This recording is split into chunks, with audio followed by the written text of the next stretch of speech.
Top 10 Most Iconic Dragons in the World. Imagine a creature of immense power, sometimes breathing fire, sometimes bringing rain. Dragons have soared through human imagination for centuries, appearing in tales from nearly every corner of the globe. While the dragons of the West are often seen as fearsome beasts, those in the East are frequently symbols of good luck and wisdom. These mythical creatures, though not real in the way we understand reality, tell us a lot about the cultures that created them and the beliefs they held dear. Let's take a look at 10 of the most iconic dragons that have captured the world's imagination. One of the most well-known dragons is the majestic Lung from China. Far from being a monster, the Chinese dragon is a symbol of good fortune, power, and nobility.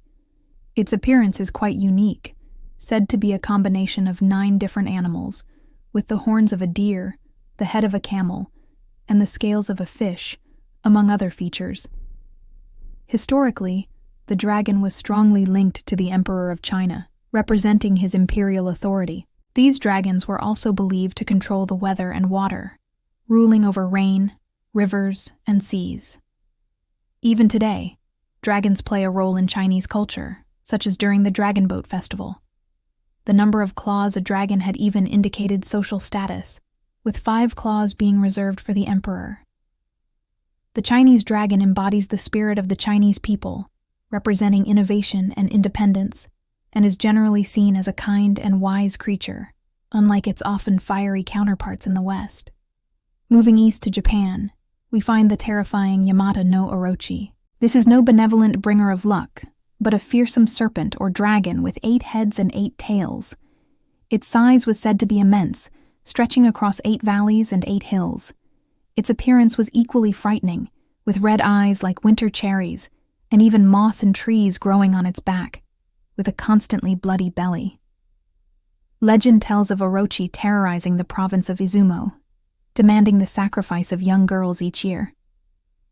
The storm god Susanoo eventually defeated this monster by tricking it into drinking a large amount of sake, a strong rice wine. From the tale of the slain dragon, Susanoo discovered the sacred sword Kusanagi no Tsurugi. Some stories suggest that Yamata no Orochi might have represented the Hi River, and the sacrifices were a way to try and control its flooding. This terrifying dragon remains a significant figure in Japanese art, literature, and popular culture, and its tale shares similarities with other myths of heroes battling serpent-like monsters in different cultures. Across the globe in Wales, we encounter Y de Draig Goch, the red dragon. This is a powerful and easily recognized symbol of the Welsh people, proudly displayed on the Welsh national flag. The history of this dragon as a Welsh emblem goes back to ancient times, possibly even connected to the dragon standards used by the Roman army, known as Dracos. One famous legend involves Merlin, who saw a vision of a red dragon fighting and defeating a white dragon, interpreted as a prophecy of the Welsh overcoming the English. The red dragon symbolizes the strong spirit and determination of the Welsh. Another story from the Mabinogion tells of King Lud trapping 2 dragons, one red and one white, who were locked in a fierce battle.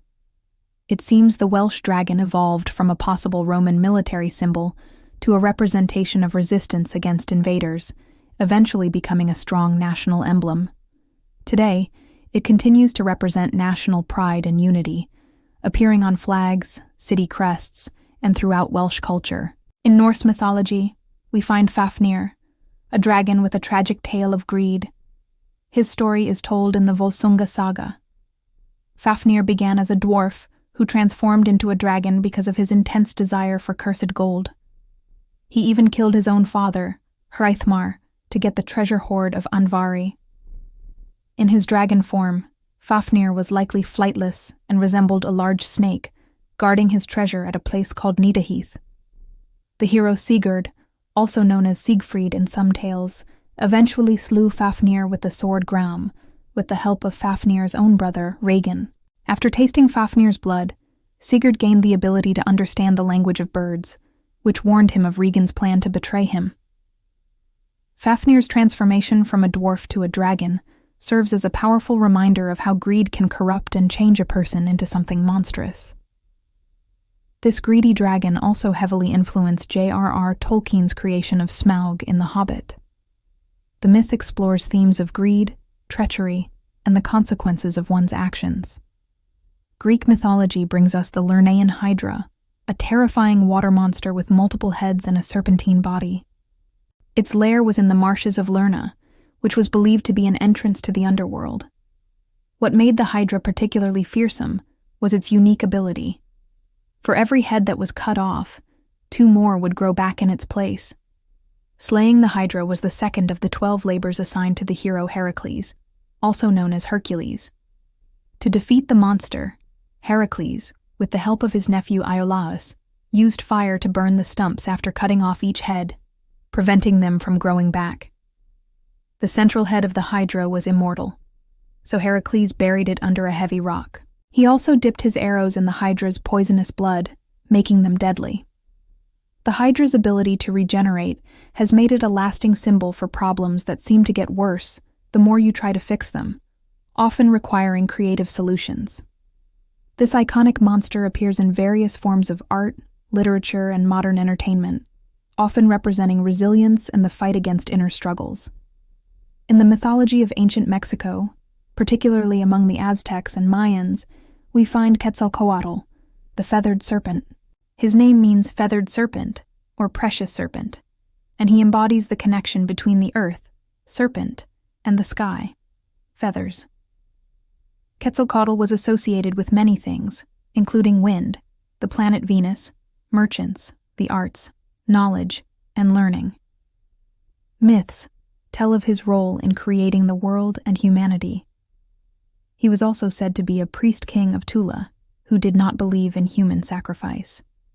While primarily a god of peace and knowledge, Quetzalcoatl was sometimes also depicted as a war serpent, showing the complex nature of ancient deities.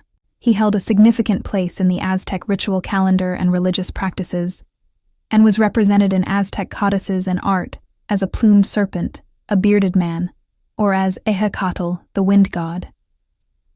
The belief that he would return in a one-reed year even influenced the Aztec Emperor Montezuma II's reaction to the arrival of the Spanish conquistador Cortés. In ancient Egyptian mythology, Apep, also known as Apophis, was the serpent deity who represented darkness and disorder. He was the primary enemy of the sun god Ra, the bringer of light and order. Apep was depicted as a giant serpent who each night would battle Ra as the sun god traveled through the underworld. Apep's goal was to swallow Ra, plunging the world into eternal darkness. The ancient Egyptians performed rituals and held superstitions to try and ward off Apep and help Ra in his nightly journey, such as the annual ritual of overthrowing Apophis. Apep was also associated with natural disasters like earthquakes, thunder, and solar eclipses. Unlike many other gods, Apep was never worshipped, but was instead feared and hated. In ancient Egyptian art, he is often shown being speared or otherwise subdued by other deities. The constant struggle between Apep and Ra highlights the ancient Egyptian belief in a never-ending cosmic battle between order and chaos. Babylonian mythology features Tiamat, a powerful primordial goddess who personified the salt sea. According to the Babylonian creation myth, the Enuma Elish, Tiamat and Apsu, who represented freshwater, were the first beings, and their mixing created the first gods. However, the younger gods became noisy and disturbed Tiamat. When Apsu tried to destroy them, he was killed by the god Ea. Enraged by this, Tiamat created an army of monsters, led by her consort King, to wage war against her offspring. Initially a creator goddess, Tiamat became a monstrous figure of chaos after this conflict began. The god Marduk eventually battled and defeated Tiamat, splitting her body in two to create the heavens and the earth. In later myths, she was often portrayed as a serpent or dragon, and she has had a significant influence on modern popular culture, particularly in the Dungeons & Dragons role-playing game. In Hindu mythology, Vritra is a significant figure, often depicted as a Vedic serpent or demon, Asura, who personified drought. He was the adversary of Indra, the king of the Devas. Vritra was known for blocking the flow of the Rigvedic rivers, causing severe drought and famine. The epic battle between Indra and Vritra is a central theme in the Rig Veda. Indra, wielding his powerful thunderbolt, the Vajra, eventually slew Vritra, releasing the life-giving waters. For this heroic act, Indra became known as Vritrahan, the slayer of Vritra. This battle symbolizes the triumph of good over evil and the restoration of vital resources. Vritra is sometimes depicted as a serpent with human-like features, or as a three-headed dragon. Some versions of the myth even tell of Vritra swallowing Indra before being tricked into releasing him. Ultimately, Vritra represents chaos and the obstacles that can prevent progress. His defeat by Indra highlights the importance of overcoming such challenges, especially those affecting essential resources like water. Finally, we travel to Bhutan to meet Druk, the thunder dragon. This dragon holds a special place in Bhutanese and Tibetan mythology and is a powerful national symbol for Bhutan. The Druk is prominently featured on the flag of Bhutan, where it is depicted holding jewels that symbolize wealth. In the local language, Dzongkha, Bhutan is even called Druk Yul, meaning land of Druk, and the country's leaders are known as Druk Gyalpo, or Thunder Dragon Kings. The Druk is associated with thunder and lightning, symbolizing both power and benevolence. Legend states that the Druk was the emblem of Ngawang Namgyal, the founder of Bhutan. It was also adopted as an important symbol by the Drukpa lineage, a school of Buddhism that originated in Tibet and spread to Bhutan. The Druk's dual role as a national and religious symbol highlights the strong connection between national identity and spiritual beliefs in Bhutanese culture. This iconic dragon is frequently depicted in Bhutanese art and architecture, often found in dzongs, fortresses, and monasteries, representing strength, protection, and the divine. In conclusion, the world of dragons is rich and varied. From the benevolent Lung of China to the terrifying Orochi of Japan, the fiery Drag Gach of Wales to the greedy Fafnir of Norse legend, the regenerative Hydra of Greece to the feathered Quetzalcoatl of Mesoamerica, the chaotic Apep of Egypt, the primordial Tiamat of Babylon, the drought-bringing Vritra of India, and the thunderous Druk of Bhutan, these creatures, though mythical, have left an indelible mark on human culture. They reflect our deepest fears, our greatest hopes, and our enduring fascination with the powerful and the unknown.